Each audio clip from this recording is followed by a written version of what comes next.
Donc on passe à la 7e question. Qu'est-ce qu'il dit? Les 5% d'électricité non utilisée pour le dépôt de chrome sont consommés par une réaction secondaire d'électrolyse du solvant qui est l'eau. S'agit-il de l'oxydation ou de la réduction de solvant? Donnez le couple oxydant-réducteur en jeu, écrire l'équation de la réaction correspondante. D'abord, il faut bien analyser la question, puisque on parle de ce qui se passe à la cathode, c'est-à-dire il y a une réaction principale et il y a une réaction secondaire. Nous avons déjà dit que pour l'électrolyse, toujours il y a une compétition, si vous voulez, entre les couples oxydé-réducteurs au niveau de la cathode et au niveau de l'anode. Parmi les espèces chimiques qui interviennent dans l'électrolyse, c'est le solvant qui est l'eau. Et nous avons vu que l'eau peut intervenir soit à la cathode, soit à l'anode. D'une façon générale, elle peut intervenir à l'anode en donnant formation de gaz dioxygène O2, comme il peut intervenir au niveau de la cathode et donner un gaz qui est le dihydrogène H2. Là, la question pour connaître, est-ce qu'on parlera de ce qui se passe à la cathode ou ce qui se passe à l'anode? Nous devons bien lire la question. Ils ont dit une réaction secondaire.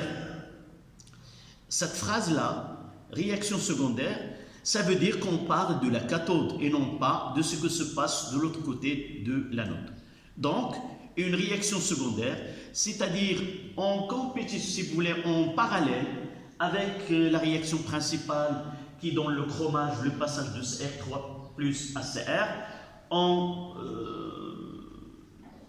compétition avec il y a l'eau qui entre en compétition avec ce couple CR3 plus sur Cr. Donc, sous-entendu, on parle de l'intervention de l'eau au niveau de la cathode et non pas de l'autre électrode qui est la cathode. Ce qui nous dirige vers cette réponse, c'est le terme une réaction secondaire. Donc, 7e question. Réaction secondaire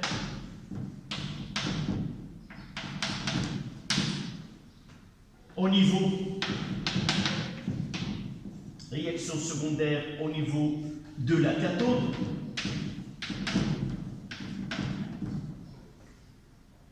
avec intervention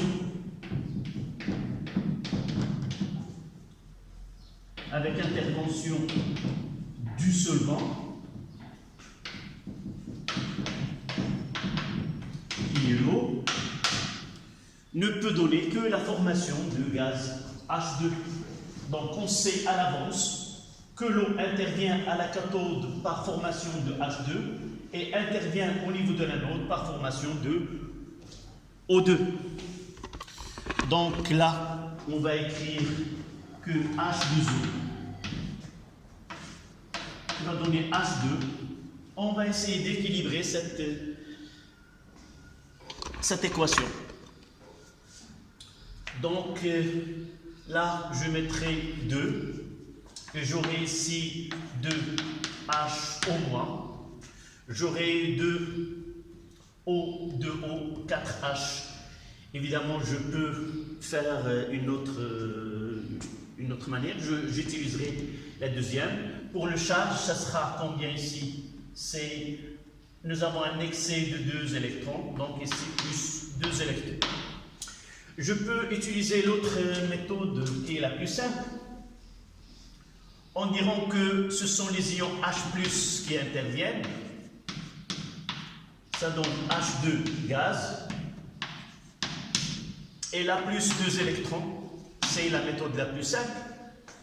Et puisqu'on parle de solvant, je ne garderai pas H+, donc j'ajouterai 2H au moins de deux côtés. Et j'aurai là ça sera 2H2O, donc 2 H plus H au moins plus 2 électrons, ça donne H2 plus 2 H au moins. Et là, c'est 2 H2O plus 2 électrons.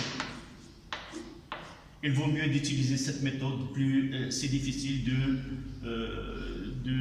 utiliser l'équilibrage avec H au moins.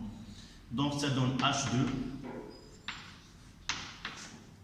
plus 2H au moins. Donc le couple ici c'est H2O. Là c'est une réduction.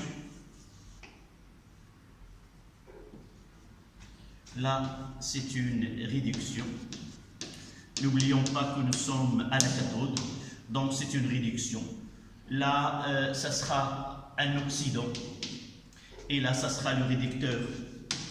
Une réduction, c'est la réaction que subit un oxydant. Et par la suite, le couple, ça sera H2O sur H2. Voilà, le couple est mis en jeu au cours de cette, si vous voulez, réaction secondaire